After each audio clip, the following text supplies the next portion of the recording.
Welcome back to Halloween Horror Reviews 2024, and man, I gotta tell you right now, what a month and what a year it has been for Halloween Horror Reviews. This month is a stacked month, whether it's for Halloween Horror Reviews or my regular reviews, but honest to God, guys, I really hope you guys have been enjoying this year's reviews because I've been having such a great time. And here's the thing, guys, I know that I originally said 10 movie reviews, but I saw a movie last night. I mean, you guys should know what the review is in case if you've seen the title of the thumbnail. I saw this movie last night and I figured, you know what?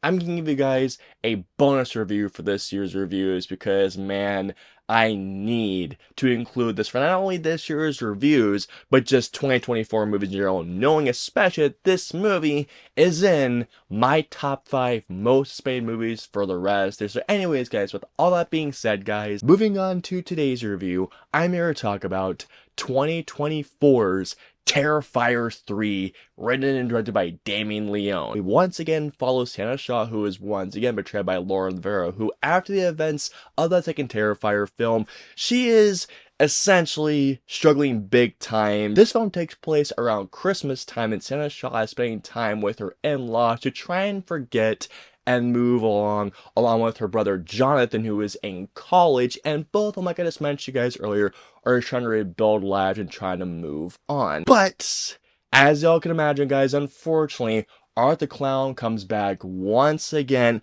and since it is Christmas time, he goes on a jolly, gory, bloody massacre. Before I continue on with today's video, I just wanted to say welcome to my channel, everybody. For those of you who are coming by my channel for the very first time, be sure to hit the subscribe button to them. It's a feature video, or it's a feature review, a reaction, a top 5, or whatever I have coming your way, and join me on my journey to 10K subscribers and beyond, because believe me when I say this, guys, you are not going to miss the cool shit I have coming your way. And for those of you coming back to my channel, welcome back. You guys have no idea how happy I'm to see your faces once again. And also, let's start our conversation below. Have you guys seen Terrifier 3? What did you think of Terrifier 3? Or where does this rank amongst the trilogy so far of the Terrifier films? Let me know below. Alrighty, guys, so let's get into Terrifier 3. Damien! Oh my God. The first Terrifier film, if you guys saw, I think back in 2021 or 2022, I did a reaction to my first time watch that first Terrifier film. The first Terrifier film I thought was a solid horror film. It's not a great film per se, but it's a movie that I had a really good time with. Terrifier 2 I thought was a much better and a huge improvement over that first film, which, like I said to you guys earlier, I enjoyed that first film, but man, does Terrifier 2 kick up a notch, not only especially in terms of the storytelling, but of course, as y'all can imagine, the gore and the kills. When I heard that they were going to be making a Terrifier 3, I got very, very excited, and especially knowing that, well, if you saw my trailer reaction to the teaser of Terrifier 3, knowing this movie was a Christmas-themed horror film, I mean, you're going to get me right to walking into this movie. I was really excited, and I just want to mention you guys right now, my theater was nearly packed when I saw this movie last night. Well, Thursday night. This is coming out on a Saturday morning, but you guys get my point. It has been a long time since I've seen almost a packed theater for a horror film, let alone a pretty much a low-budget independent film that's an unrated slasher film. And I never thought I'd see that in a million years. And oh my God, guys, I'm so happy to say that, man, I had such a good time. If not, I had a great time with Terrifier 3. When it comes down to the performances of Terrifier 3, there are only two I gotta talk about. And as y'all can imagine, that's Lauren Rivera and David Howard Thornton. Lauren Rivera as Santa Shaw once again shows why she is not only one of the most badass final girls in recent memory, but Lauren Rivera just absolutely crushes in this film. She has such a badass moment in Terrifier 3. I'm not gonna spoil what it is, but she has a great freaking moment in this movie. David Howard Thornton as Art the Clown. What a villain. Terrifier 2 and now Terrifier 3, I believe, have cemented Art the Clown as one of not only the best villains in slasher history, but also one of the most sadistic villains out there. I mean, oh my god! If y'all thought that Terrifier 2 has sequences where Art the Clown just does not stop even when you're dead, oh boy!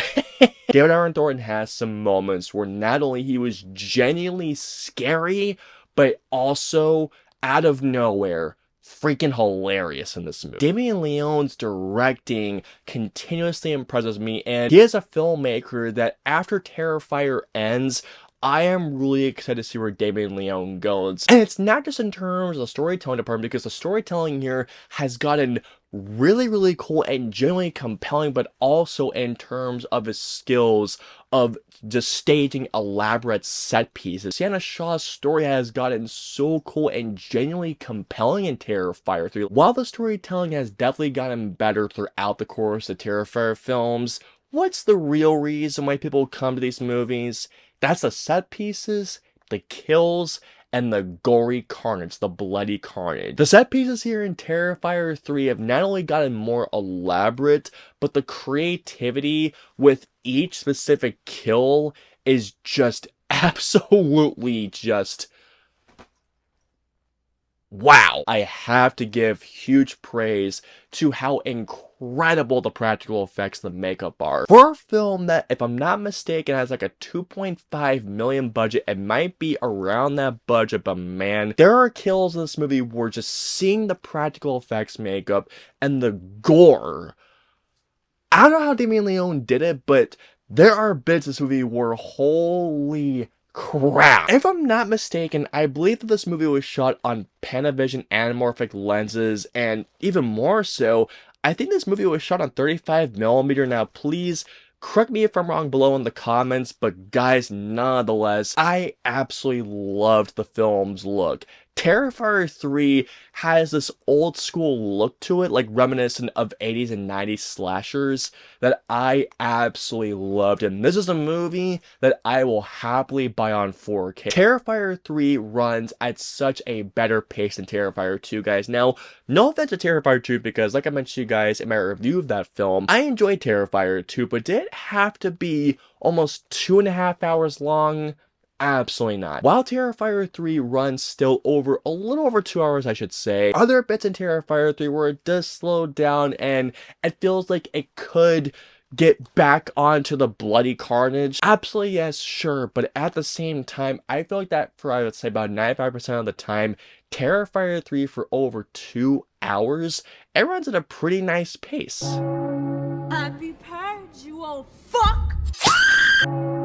While I most definitely enjoyed Terrifier 3, there are unfortunately a few things, two in particular, that do hold it back from being an even better film. One of my biggest criticisms with Terrifier 3 comes down to one of the characters, Jonathan, who's portrayed by Elliot Fulham, I believe I pronounce his name, who portrays Sienna Shaw's brother. Elliot Fulham, don't get me wrong, gives a very good performance, but I wished he was in this movie a lot more. Given the events of that second film, to which, if you guys have seen that second film, both him and Sienna go through some pretty traumatizing events, and I wish that this movie gave him a bit of a meatier role, because what he has in this movie doesn't really have that much to do in this movie. This movie, while it does answer some questions, it does bring up at least 10 more questions. While there is lore that is definitely explained, and that lore is so freaking cool, there is other lore that is brought up, and I just kept thinking, huh, excuse me? Sorry, what now? There are a couple of sequences where it introduces new things, especially in the lore department of this movie, or just the Terrifier franchise, where I felt like it just gets not only a bit confusing, but also a smidge bit more convoluted. Just a smidge more convoluted. So overall, Terrifier 3 is a jolly, gory good time. And not only has Lauren Rivera as Santa Shaw has cemented herself as one of my favorite final girls in recent memory, but David Howard Thornton as Arthur Glenn has also cemented himself as one of my favorite slasher movie villains in a long time. All in all, I'm gonna give Terrifier 3 a 4 out of 5. I can't wait to rewatch this one around Christmas time. I hope you all enjoyed my review of Terrifier 3. If so, please hit the like button, or if you dislike the review, hit the dislike button. If you guys want to see my previous 2 reviews, please click it right there or right there. And then of course, until my next review or video goes live, I will see you all next time.